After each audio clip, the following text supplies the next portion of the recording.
Alô, bom dia. Meu nome é George Demek. Ele é branco, calvo, olhos castanhos, veste camisa branca com manga longa, usa relógio prata no braço esquerdo, visto da cintura para cima. Eu sou da equipe de Vigilância Epidemiológica da Secretaria Estadual de Saúde de Pernambuco. Eu vim trazer para vocês hoje uma apresentação sobre a síndrome congênita da Zika. São diretrizes de vigilância epidemiológica que nós vamos descrever detalhadamente agora, nesses próximos minutos. Então, antes de falar das diretrizes, é importante que a gente trabalhe o histórico da microcefalia em Pernambuco. Antes de ser síndrome congênita da Zika, o sinal mais evidente dessa síndrome era a ocorrência de casos de microcefalia em bebês recém-nascidos, e o epicentro e o momento inicial desse evento foi aqui em Pernambuco. Na verdade, essa história começa um pouco antes. Imagem de síndrome congênita da Zika. Diretrizes de vigilância epistemológica. Em fevereiro e março de 2015, o estado de Pernambuco ele detectou a ocorrência de uma doença exantemática, uma doença caracterizada por manchas vermelhas. Essas manchas vermelhas, na época, se confundiam com dengue, né? E se achavam que era uma doença inofensiva. Mais ou menos em junho de 2015, ou seja, 3 meses depois, se confirmou essa doença como Zika, mas na época o Zika ainda era uma doença que não se sabia o que ela poderia fazer. Se via ainda como uma doença benigna. Em julho de 2015, em Pernambuco, ocorreu um aumento da quantidade de casos de síndrome de Guillain-Barré, né? Uma paralisia comum após algumas infecções, e uma delas é a Zika, a dengue e outras. E em outubro foi que evidenciou-se, porque é o período entre gestações, né, da infecção, em março, até o bebê desenvolver e nascer. Os primeiros bebês nasceram em agosto, mas eles foram percebidos em maior volume em 2015, em outubro. E a característica principal foi a microcefalia. Então, daí começou a nossa história. O surto de microcefalia, posteriormente classificada como síndrome congênita do Zika, do estado de Pernambuco. Síndrome exantemática a esclarecer, fevereiro a abril de 2015. Março de 2015.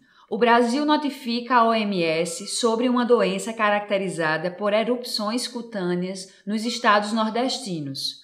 Fevereiro a abril de 2015. 7.000 casos leves no Nordeste. 13% são casos positivos para a dengue. Os testes para chikungunya, sarampo, rubéola, parvovírus, B19 e enterovírus são negativos.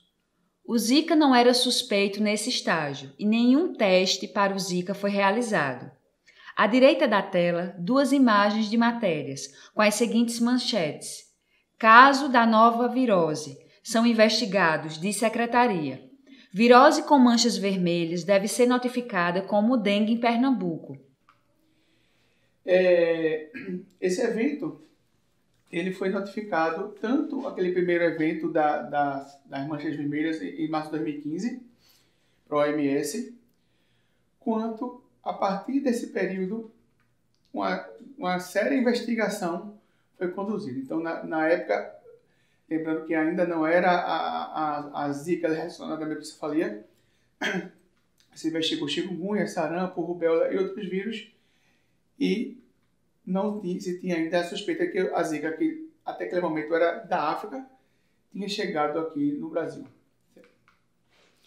Em junho foi que a gente confirmou o Zika, como já tinha dito, em 3 cidades. Então foi uma paciente de Jaboatão Guararapes, 2 homens de Olinda e uma criança de Recife, e daí começa as primeiras alterações. Como eu já falei, em julho de 2015, a gente teve o evento do Guillain-Barré. Nesse slide aí você vê a notícia da época, né, a notícia dos jornais, já chamando a atenção para essa mudança, né, de padrão. Microcefalia em Pernambuco. Outubro de 2015. 22 de outubro. Notificação ao Ministério Público da Saúde. OMS, da alteração do padrão de ocorrência de casos de microcefalia em Pernambuco. Nono ano, para 29, entre agosto e outubro. 30 de outubro, Brasil relata um aumento incomum no número de casos de microcefalia entre os recém-nascidos. E, finalmente, em outubro de 2015, 22 de outubro mais precisamente, a gente observa o que chamamos de alteração do padrão de ocorrência de casos de microcefalia. Nós tínhamos, na época, 9 casos por ano. Ou seja, 2014, 2013, 2012, a média de casos era 9 por ano.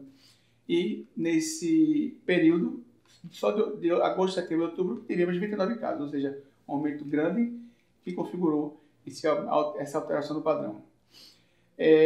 A gente imediatamente notificou a Organização Mundial de Saúde, ao Ministério da Saúde, e, 30 de outubro, o mundo todo já estava acompanhando esse evento aqui em Pernambuco. Nesse slide aí a gente vê a nota que reporta essa alteração do padrão. Foi o primeiro momento da microcefalia em Pernambuco. À direita da tela, 3 imagens de matérias do Jornal do Comércio, com as seguintes manchetes. Atenção e ansiedade em dobro. Casos de microcefalia deixam país em alerta. Governo confirma elo entre microcefalia e Zika. Certo? Nesse slide seguinte, a gente vê as notícias, né?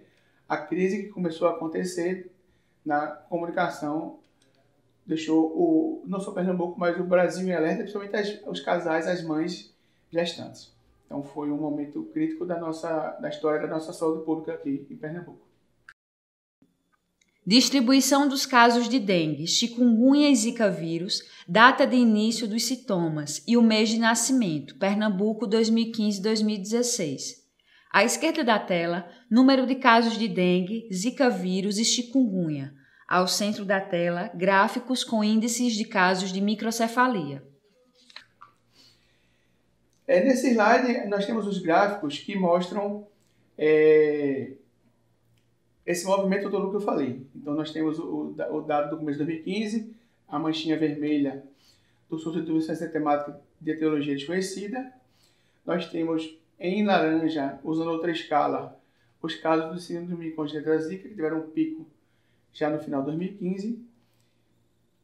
Em amarelo, a circulação do chikungunya em Pernambuco. E em vermelho, a notificação do Zika em Pernambuco. Todo o restante em azul são casos de dengue.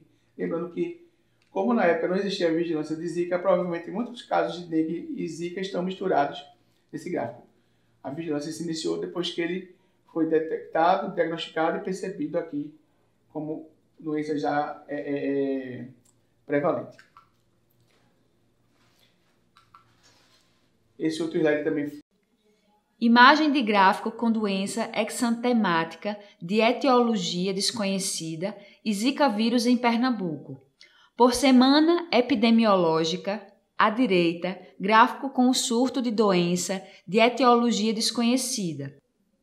No centro, seta com vigilância sentinela e notificação Zika integrado mais dengue. À direita, notificação universal Zika vírus. Mostra isso, né? Quando os primeiros casos, o período que trabalhou integrado Zika com dengue, e depois a notificação universal do vírus Zika. Imagem do mapa da síndrome congênita Zika vírus, ZIKV. Pernambuco, estado mais afetado. 2015 a 2016, 16,7% dos casos notificados e 14,2% dos casos confirmados entre os 27 estados do Brasil. Quando a gente olha depois, né, o período 2015, 2016, já não estamos mais em 2015, nós vemos que Pernambuco realmente foi o estado mais afetado, além do epicentro do começo do surto de Zika, foi o estado mais afetado.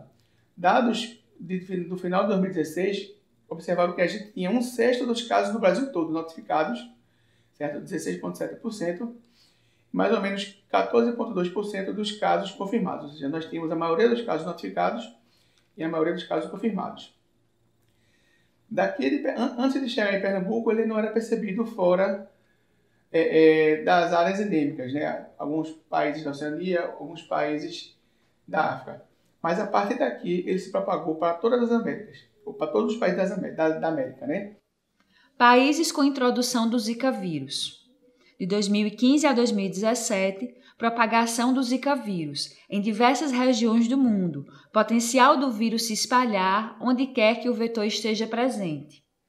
84 países com evidência de transmissão de Zika vírus transmitida por vetores.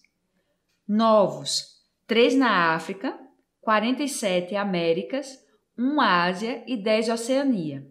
61 casos com transmissão contínua do Zika a partir de 2015, introdução ou reintrodução. 31 países com síndrome congênita do Zika vírus microcefalia, SCZ. 23 de aumento na incidência da síndrome de Guillain-Barré, SGB, e ou confirmação laboratorial de uma infecção por Zika vírus. Imagem de mapa com destaque para as regiões afetadas. Então, hoje nós temos 84 países com a transmissão do Zika. Nós temos 61 países com transmissão contínua do Zika, né? Então, 84 tem evidência de transmissão e 61 tem transmissão mesmo. 31 países com a síndrome congênita do Zika, caracterizada principalmente pela microcefalia. E em 23 países a gente viu a síndrome de Guillain-Barré, que ela é a primeira forma de apresentação da presença do vírus Zika no Brasil, num lugar. Certo? Então, nesse slide a gente viu os lugares afetados, né, os países que têm síndrome congênita do Zika, mostrando que realmente foi de Pernambuco para o mundo essa propagação, infelizmente. Aqui um slide que só ilustra os relatórios da Organização Mundial de Saúde, né, mostrando as primeiras movimentações. E agora, o movimento dessa síndrome já no período maior, 2015, 16, 17 e 18. Então, nós temos hoje um cenário de que se confirmaram, ainda bem, né? Pernambuco teve mais de 2.000 casos, mas se confirmaram no começo perto de 1/4 dos casos e hoje cada vez mais a confirmação vem diminuindo. Ou seja, o quê? Estamos mais sensíveis. Estamos detectando muitos casos, mas a grande maioria desses casos não se confirma. E mostra que a proporção do evento, que achávamos que era gigante, mais de 2.000 casos, no final se configurou em 400 casos. Síndrome congênita associada à infecção pelo Zika vírus, SCZ. Pernambuco, de 1 de 2017 a 7 de 2018. Total de casos, 2.633, em 100% dos casos. Casos confirmados, 471, corresponde a 17,9%. Descarados, 1.883, corresponde a 71,5%. Inconclusivo, 103 casos, que corresponde a 3,9%. Em investigação, 176 casos, que corresponde a 6,7%. Juntando o período de 2015 a 2018, então tivemos o quê? 2.683 casos, dos quais 471 se confirmaram, então 17%. A gente vê nesse slide aí, a gente observa aqui o quê? Que separando por períodos, a grande maioria dos casos confirmados, mais ou menos 87%, foi em 2015 e 2016. Da mesma forma, dos casos notificados, desculpe. E dos casos confirmados, também foi em 2015 e 2016. Mostrando que no período mais recente, de 2017 e 2019, a incidência da síndrome congênita da Zika reduziu muito. O slide-chave, então, para descrever toda essa movimentação nos anos, né, mais recentes, é esse aí. Ele traz o dado de agora, o cenário de risco mais recente da síndrome congênita. Então, 2017, 2018 e 2019, o que a gente vê é uma redução gradual, cada vez mais reduzindo, embora que essa redução não deve se caracterizar como uma baixa no alerta. Por quê? A gente só precisa de uma gestante, de um caso de Zika, que está circulando em Pernambuco, e do mosquito Aedes, para que se configure uma infecção de uma gestante. Então, a redução dos índices do mosquito, a redução da incidência do Zika no estado ou na localidade onde você trabalha ou mora, não reflete a baixa do alerta, não deve refletir a baixa do alerta. Devemos sempre trabalhar, por mais que tenha sido sim, reduzido em mais de 90% comparando com o começo da epidemia, a quantidade de casos. Quando a gente distribui esses casos por regional de saúde, até pela questão populacional, a primeira regional e a quarta regional são as mais afetadas. Esse gráfico mostra a distribuição de casos confirmados, casos notificados em investigação. Para a vigilância, é muito importante o encerramento desses casos de investigação. Por isso que a partir dos próximos slides, acho que o seguinte ou o outro, nós já vamos começar as diretrizes de classificação e de investigação dos casos. Então, um elemento importantíssimo na vigilância do Zika é a investigação em tempo oportuno, que a gente classifica como até 180 dias, dos casos suspeitos. Então, é aquele caso que tem a microcefalia, outras alterações, ele pode ser Zika ou pode ter sido outra infecção ou outra causa. Então, a classificação desses casos é a prioridade da vigilância, a confirmação, o descarte da hipótese diagnóstica, até para que aquela criança ela tenha um direcionamento de acordo com a patologia que ela tenha.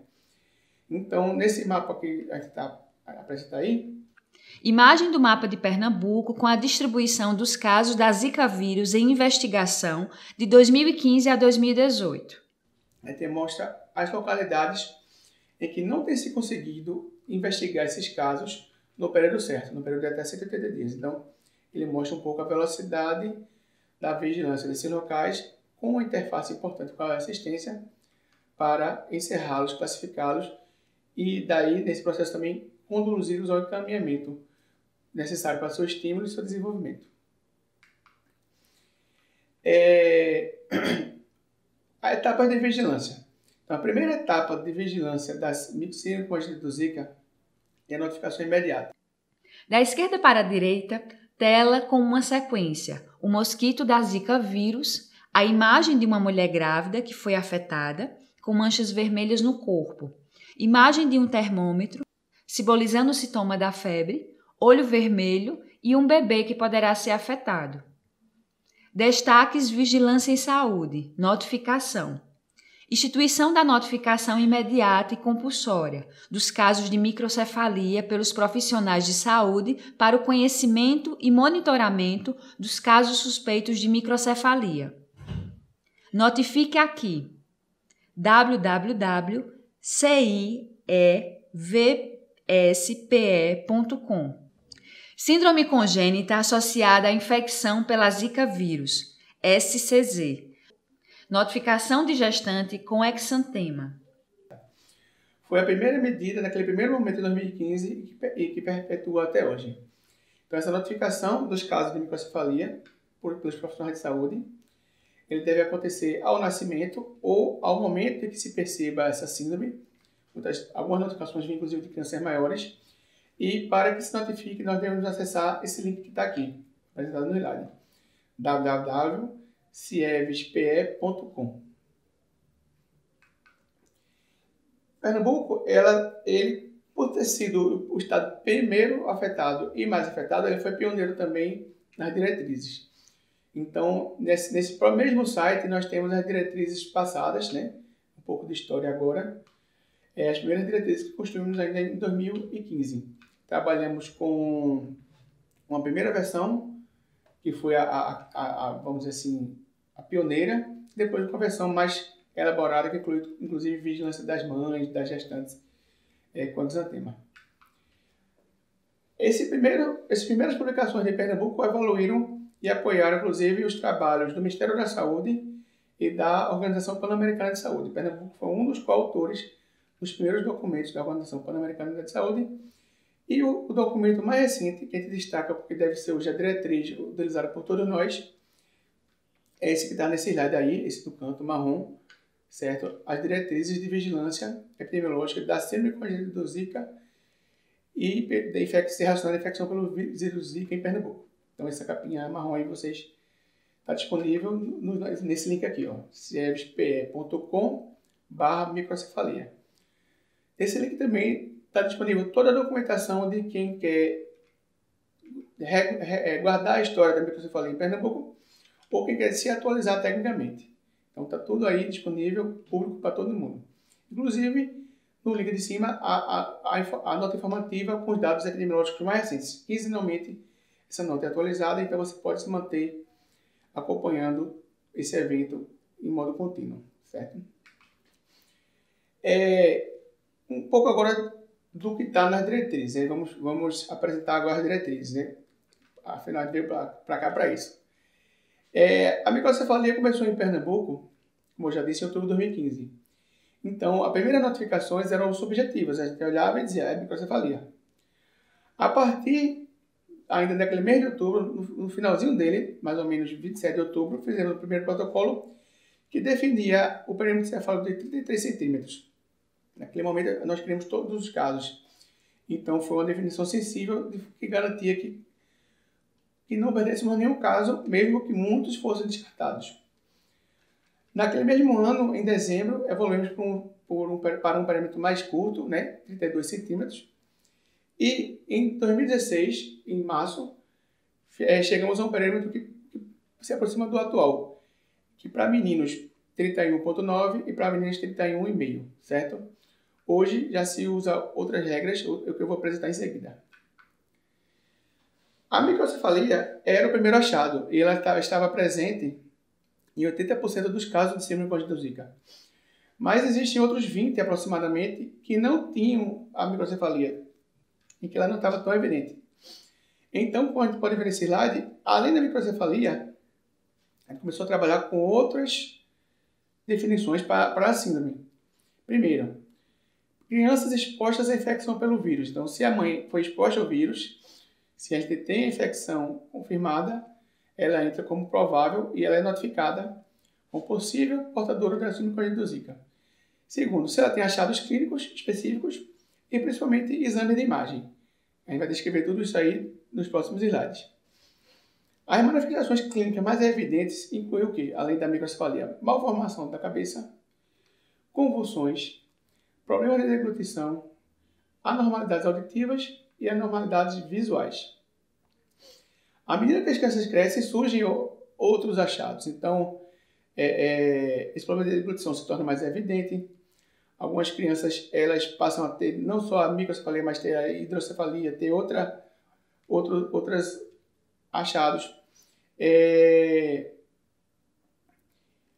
Algumas, inclusive, por causa da deglutição, tem que fazer a gastrostomia e outros procedimentos que a gente vai apresentar mais adiante. Então, a microcefalia, agora não mais microcefalia, síndrome congênita do Zika, a sua ciência está em evolução.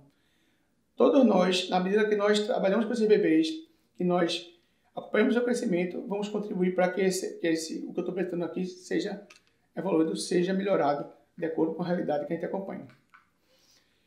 Então, primeiro, a gente considera nesse protocolo alguns conceitos que é bom revisar. Feto é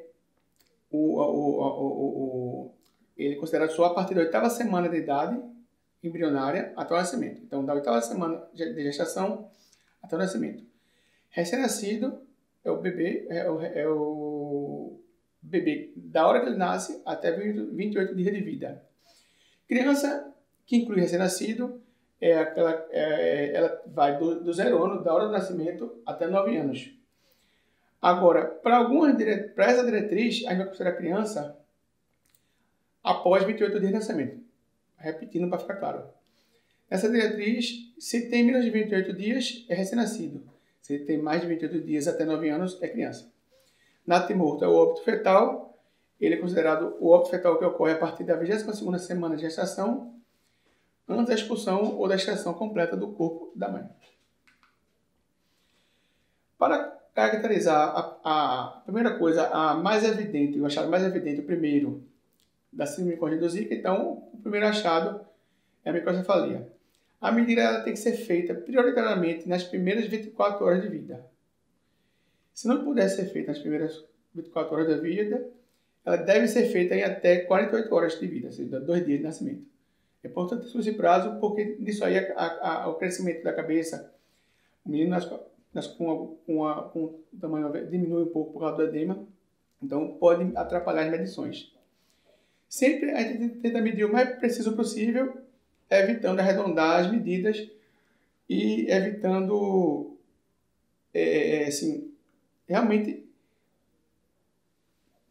fazer a circunferência da criança com a maior precisão possível, né? Tentando garantir essa precisão, porque esses erros de medições prejudicam muito a criança, por exemplo, uma notificação de uma criança que não tem microcefalia, certo?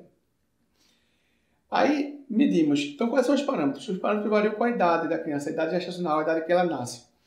Então, crianças que nascem com menos de 37 semanas de gestação, elas são chamadas de crianças pré-termo, certo? No slide a gente vê a característica. Essas crianças pré-termo, elas usam um tipo de curva chamado curva do parâmetro Intergru. Ele é feito a partir do Estudo Internacional de Crescimento Fetal e de Recém-Nascido e é um padrão chamado Intergru. Então, esse padrão é o padrão dos pré-termos. Para as crianças que nasceram entre 37 e 42 semanas, que é chamada termo, ou que nasce depois de 42 semanas, que é chamada pós-termos, então a curva é outra. A gente usa a curva padrão do OMS, certo?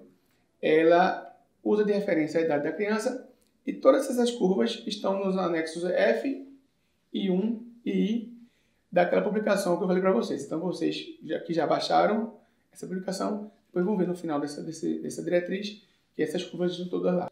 Como eu disse, nós trabalhamos as curvas para classificar o perímetro cefálico das crianças e, a partir desse perímetro, definir se é uma microcefalia ou se não é uma microcefalia. Essa microcefalia, que é o sinal mais evidente da síndrome congênita da Zika, ela é notificada em diferentes sistemas de informação.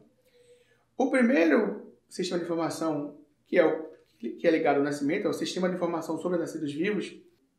Imagem no centro da tela da Declaração de Nascimento Vivo. É uma ficha para preencher dados. Dentre eles, 3 estão em destaque. Comprimento, 49,8, perímetro cefálico, 34,2 e detectada alguma anomalia congênita.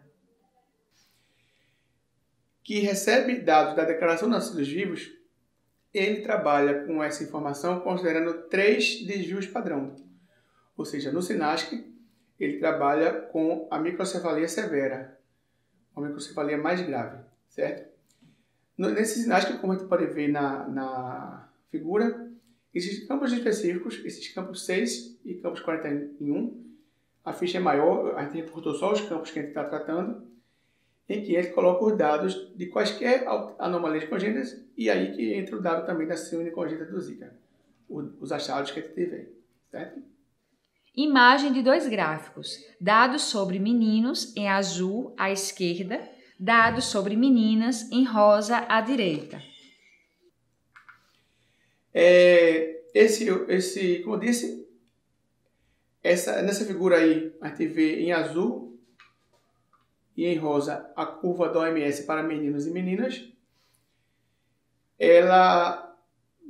São parâmetros diferentes de crescimento e de idade, né? Nessa fase os crescimentos são diferenciados, mas como eu disse, para o SINASC a regra é notificar só a microcefalia grave que fica o perímetro cefálico abaixo de 3 desvios padrões nas curvas de crescimento.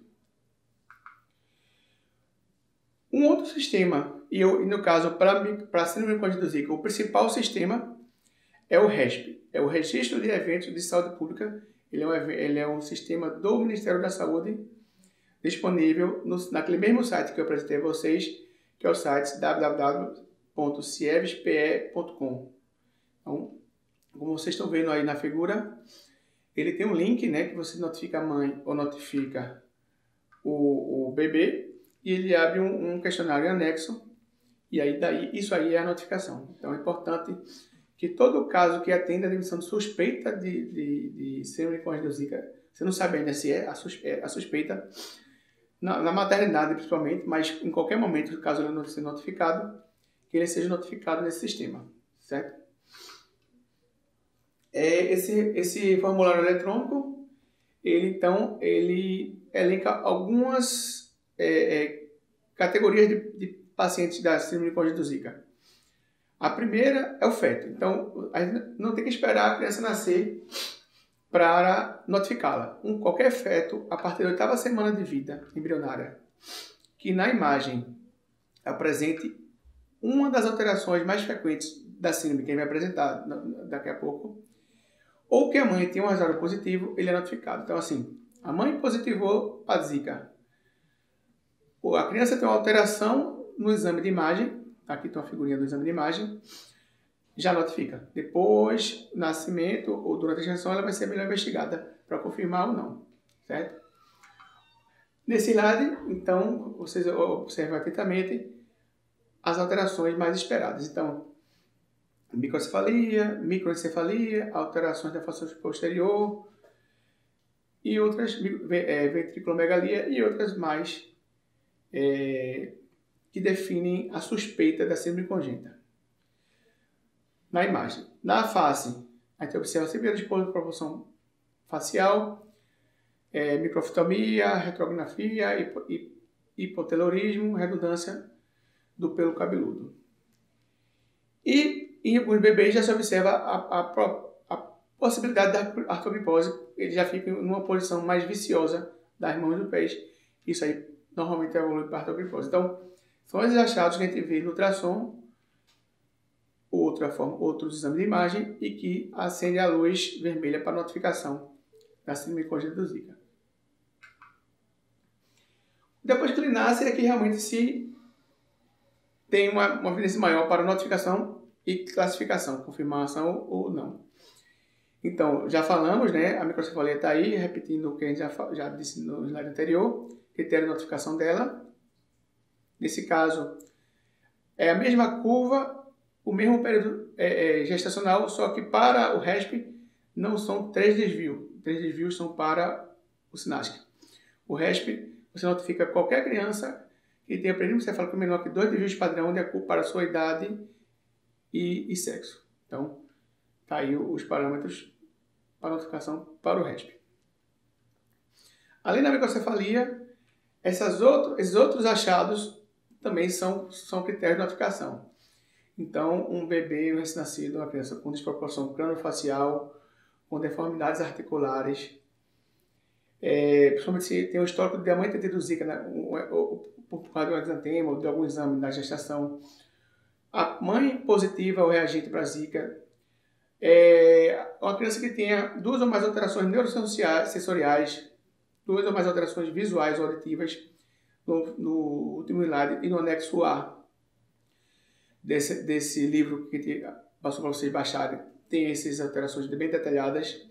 Alterações do exame de imagem, então a tomografia, a ressonância vai identificar essas alterações que a gente vai apresentar ainda também aqui.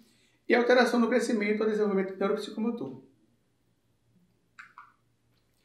Então aqui estão as alterações mais frequentes do primeiro mês de vida, né? Imagem a gente vê o que mais? Calcificação, problema de desenvolvimento do córtex, né? Por isso a microcefalia e outros achados. E na outra coluna, como vocês estão vendo, as alterações da visão e audição. Na terceira, alterações neurosensoriais. E na quarta, os achados clínicos de natureza física ou funcional. Então, é bem detalhado aí, vale a pena uma lida com calma, baixar o livro, e isso aí define a suspeita de síndrome congênita do Zika no primeiro mês de vida. A partir do primeiro mês de vida, outras alterações aparecem, né? Então, a calcificação sempre está presente, a ventriculomegalia também está sempre presente. Outras alterações na visão e audição, neurosensoriais e achados clínicos, então todos estão descritos aí. Então, com destaque agora o que a gente procura a partir do primeiro mês de vida.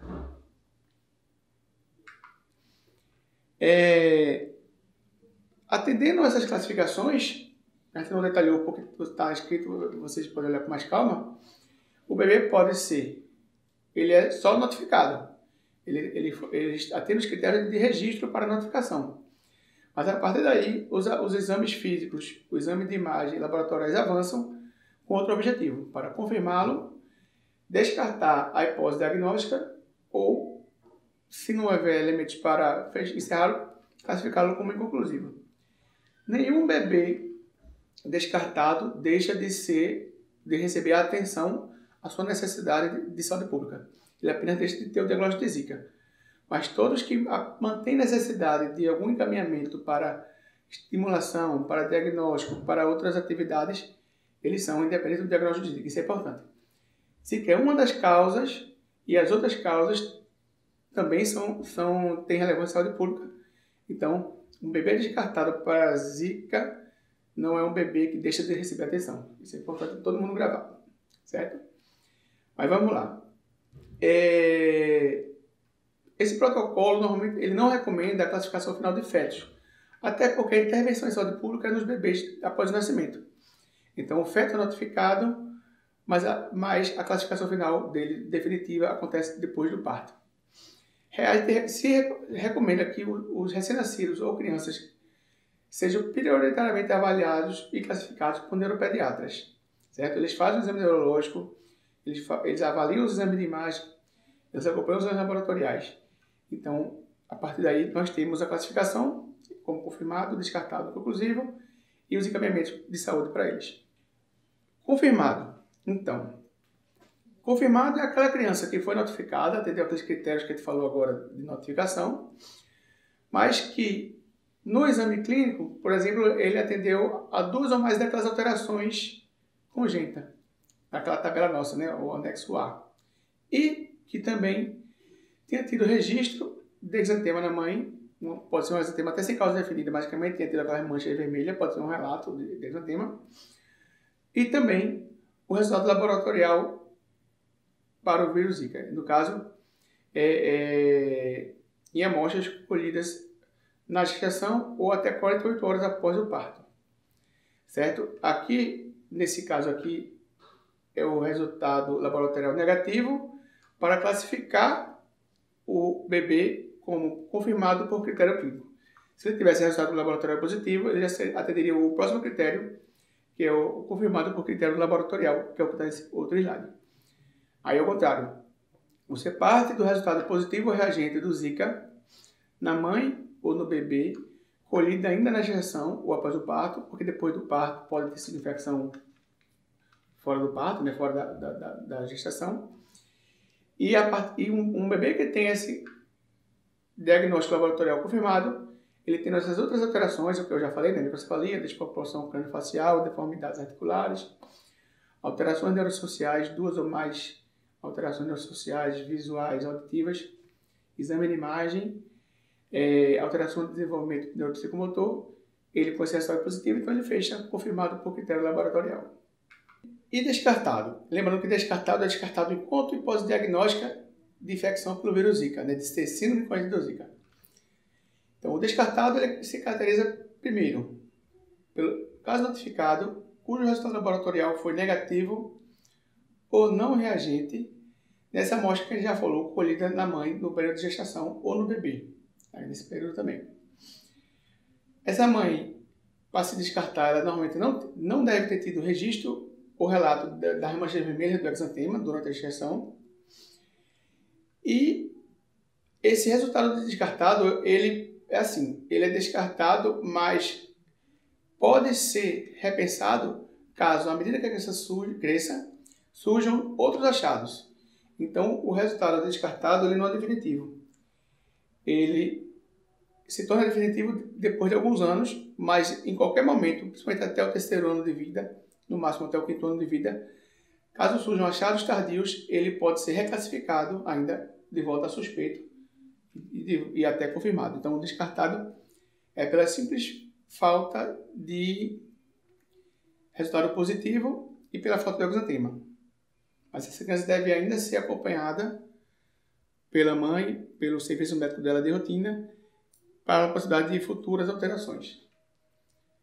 O descartado, ele acontece quando a gente descobre o que é outra coisa. Então, é óbvio. A gente está acompanhando aquele bebê e descobre que a causa foi outra. Então, saiu a zika da suspeita, a síndrome congênita de zika deixa de ser a suspeita. Inconclusivo é o caso que não é possível fazer a investigação. Ou o familiar, a mãe, a família recusa que ele seja examinado, recusa que ele seja investigado, ou pelo endereço não existir, você tem aquela notificação, aquele endereço, às vezes a pessoa dá um endereço para poder ter filho numa cidade e mora em outra, e após 3 tentativas de localizá-lo, se não for possível, então a gente classifica como inconclusivo. É importante que o inconclusivo ele realmente não tem informação disponível para classificá-lo em outra categoria. Então, realmente a ausência de informação para evoluir na classificação do caso, certo? E o excluído ou inativo? O excluído ou inativo é o seguinte, é o caso que foi um erro de digitação. Você notificou um caso no RESP que não tem nada a ver com o síndrome congênita zika. Não cumpria nem a definição de notificação.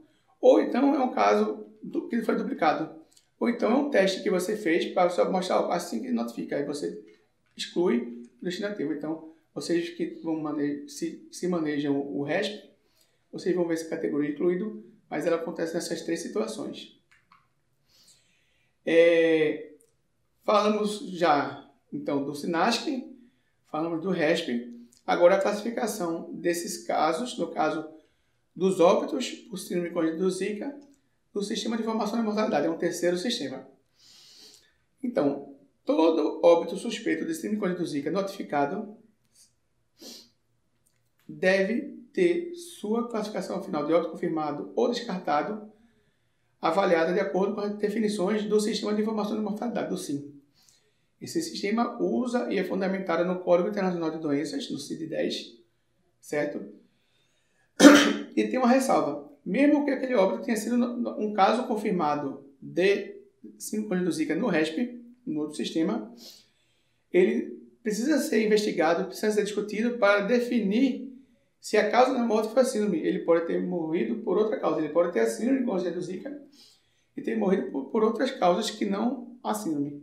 Então, um acidente, uma queda, ou alguma infecção viral de outro tipo gripe. Então, muitas causas podem ter levado aquele bebê a falecer e a síndrome congênita de zika não está, mesmo confirmada, não está implicada nessa morte. Então, uma profunda discussão em comitês de discussão de óbito é que vai levar a essa classificação desse óbito confirmado por síndrome congênita de zika.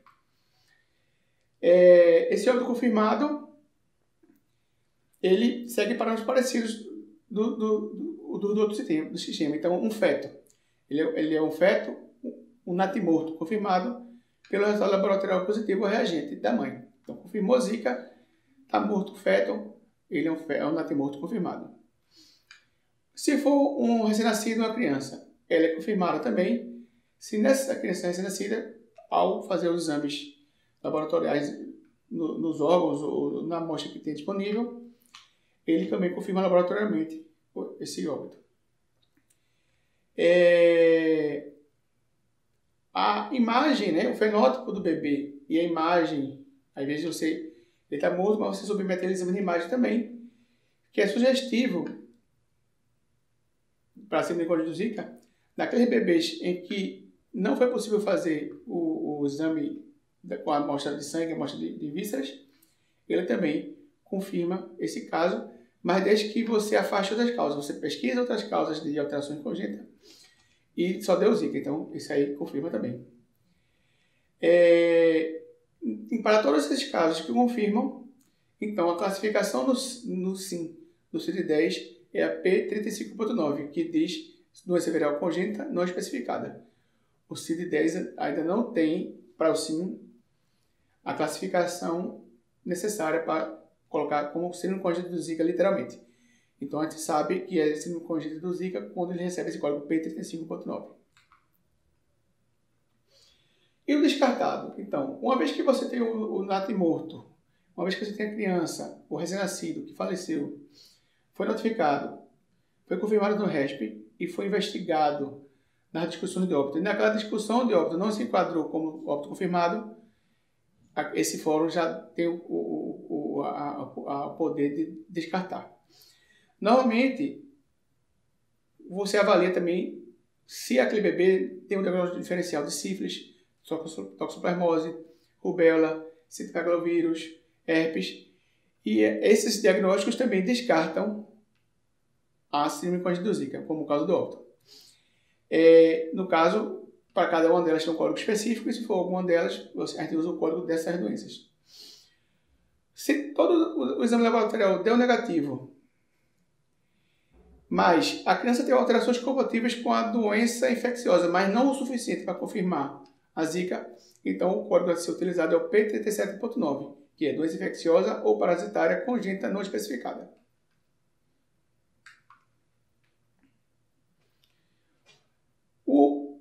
O óbito, além de ser registrado no SIM, ele tem um ponto de registro no RESP. O principal sistema de informação do óbito é no SIM. Mas no RESP você faz a documentação para que a informação do bebê notificado não fique completa. Até então ele vai ser um bebê, né? Então, um natimorto, que atende aquelas mesmas definições de suspeita de natimorto, mas agora com uma avaliação de classificação, 2 desvios padrão, desproporção craniofacial, malformação articular, resultados positivos, o relato de mancha vermelha na mãe, inclusive considerando as tabelas e os anexos da publicação que eu passei para vocês, ele pode ser registrado esse óbito no RESP. E o óbito em criança IRN, então ele é diferente. Esse óbito, o bebê já está notificado, né? Já está notificado. Então você vai classificar ele na variável evolução do caso. Ou seja, você notifica o recém-nascido, você notifica a criança, normalmente, e uma variável que tem lá, você vai ver, à medida que você preenche a evolução do caso, você registra que ele foi um óbito, certo? Então ele evoluiu para óbito. No RESP, então, é diferente, é na evolução do caso. O sistema principal de óbito mesmo é o SIM. E agora? Então esse é o nosso último slide. A gente aborda, assim, o futuro, né? As direções que a vigilância da síndrome congênita do Zika vai seguir. Ele não é mais das diretrizes, são reflexões que ele leva nesse encerramento da aula. Então, a microcefalia foi o primeiro momento. Nós temos outros achados dos casos mais evidentes, né? Os que eu apresentei aqui nessa exposição. Mas as crianças estão crescendo, nós temos crianças expostas naquele período que não tem esse quadro, mas pode ter novos achados. Então, é uma ciência em construção. A participação de todos que atendem esses casos, que vivem esses casos, a gente agregar cada vez mais elementos que a gente tenha na convivência com esses casos. O desafio da vigilância é garantir a detecção de todos os casos e a classificação desses como confirmado ou descartado para o melhor encaminhamento, o medicamento mais preciso de acordo com a necessidade de cada bebê para a rede de detenção. O desafio da rede de detenção é garantir o diagnóstico necessário para essas crianças e as estratégias de estimulação de cada período. Então, eles estão crescendo de crianças, eram bebês, já são crianças, de crianças alguns podem até chegar à idade adulta ou mais. Então, como estimulá-los, como mantê-los, como fazer a regulação entre os municípios e o Estado, é uma regulação precisa, de forma que eles não tenham prejuízo, é o desafio também. Lembrar que isso só existe porque nós temos o Aedes. Então, a vigilância de vetores, a vigilância de casos de Zika, a circulação viral, a avaliação de quanto da nossa população ainda está suscetível é uma ação importante para todo profissional de saúde pública e para todo cidadão. O futuro das anomalias congênitas ligadas ao Zika ou ligadas às outras doenças que a gente falou, né, as STOCH, chamadas STOCH, é uma discussão. Está sempre em questão a associação entre elas. Vamos fazer um sistema único para doenças congênitas? Provavelmente vai acontecer isso. Vai se trabalhar com alterações congênitas de causas não infecciosas? Pode ser também. Ou a Vigilância Nacional de Alterações Congênitas. Então, esse é um horizonte que vamos ter sempre em mente e acompanhar o que acontece. E trabalhar sempre com engajamento, seja lá qual for o direcionamento ou mais de um desses direcionamentos. Por fim, concluída nossa discussão, segue uma reflexão para nós, enquanto profissionais de saúde, enquanto equipes de saúde. Na verdade, a discussão para o Zika ela é bem maior que o Zika, né? Que é a síndrome do Zika. O que nós temos são crianças com distúrbios neuropsicomotores, existem outras doenças que dão esses distúrbios neuropsicomotores, síndromes neurológicas que também estão relacionadas a isso. Então é importante, nesse olhar do Zika, a gente olhar também outros eventos que estão relacionados a isso, e o Zika, né, contido nesse contexto, de forma que no final o trabalho é melhor para todas as pessoas com deficiência. Então, no final, uma criança com síndrome congênita é mais uma pessoa com deficiência. E aí, nesse âmbito, está incluindo todas as ações necessárias integralmente para o seu diagnóstico, para o seu desenvolvimento e para a atenção que ela precisa. Obrigado pela atenção. Tem o meu e-mail aí na apresentação, estamos à disposição. Qualquer dúvida, só é falar diretamente conosco. Obrigado.